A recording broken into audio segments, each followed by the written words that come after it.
Hello, this is Wmpyr here to talk to you guys about the Kukri knife. This is from Cold Steel. Yeah, I've been messing around with this guy a little bit and was able to spend a little bit of some time getting to know it better. So I want to share with you guys my 2 cents on this awesome blade, awesome historical, famous blade. Anyway. So one thing is, this is the part where it gets the widest. This is the belly of the blade. They could have done that from down here all the way up to the top and made it more like a cleaver, right? Like a rectangle shape. And if they had done that, you could imagine that it would be great for chopping, but the reason that they made this area narrow and then it becomes wide again, in my opinion, is because that emphasizes the weight here. Okay, so really it means that you're going to be chopping with this area. Once again, if it was a rectangle shape all the way, then you could chop with down here, you could chop with up here, you could chop with the entire thing, and that would probably be great for like cooking. But in this case, you're really going to be dropping this onto the opponent. So you're going to be using it in this kind of fashion. So I believe that's why they emphasize here. So it's not like you're going to be chopping like this using down here. That's why this is the fattest part, which is the sweet spot, kind of like similar to a baseball bat, right? And that makes sense to me. Now also, they tapered the top to give it a point. Why? Because now you have the ability to stab as well. So it's not just the chopping, but you could also stab.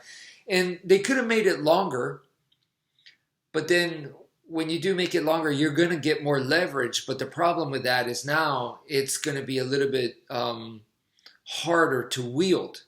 Whereas when you make it compact like this, now you have the benefits of a knife. So you could, once again, use the point and use it more like a knife. But this is definitely an oversized knife. I mean, any more bigger than it's really, we're leaving the territory of what is called a knife. So I still believe that this is an oversized knife, but it still falls into the category of a knife where you can wield it and use it like a knife. But then you have this awesome chopper. Now, the last thing that I want to mention here, the most important part would be this right here. Okay, this the way it tapers, like a mermaid's tail down here. And because this is obviously designed to be used this way, right? Like I've been saying to you guys this whole video is that this is a chopper. You chop with this thing. Okay, so either you got diagonal from the right side, diagonal from the left, and straight down the middle. So those are the three primary angles. Why not more sideways like this? Well, all I have to say is try it.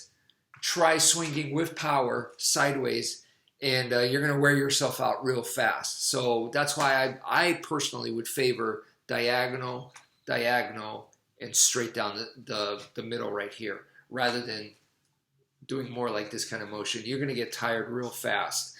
Now the other thing is, because of this pommel shape right here, when you bring it down and if you do a snap like this, then this digs into your hand. Okay, I mean, it's just physics, right? So if I let this drop like this, then this part comes up, and so that digs right back into in my hand, and it can be kind of painful. So then that tells me this is not the way it was designed to be used, and also because, I mean, the weight is so much here anyway that it naturally kind of just drops. So has a natural snap to it in a way. The way this handle works great is for pulling. Okay, so you pull down on it and this fits great and it works awesome. So when you pull down, you could see that the belly this part right here can hook, and now you're driving the belly, the thickest part of the blade, to be cutting at the opponent.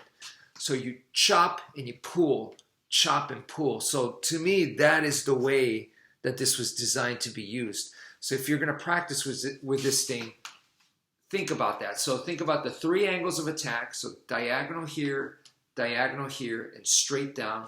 And you chop, but also use that pulling motion. And this is, to me, the secret technique is, of course, I could come here and I could make a rotation. So lock the wrist because it is a heavier blade. Lock your arm, make a rotation, and come back in again, right? So this way, same here, I could come in with this attack, rotate the arm to come back again. So I could do this again and again and again. But the hidden move to me is what goes down must come up. So once I come down, rather than making a circle to recover, I come down and I go straight back up.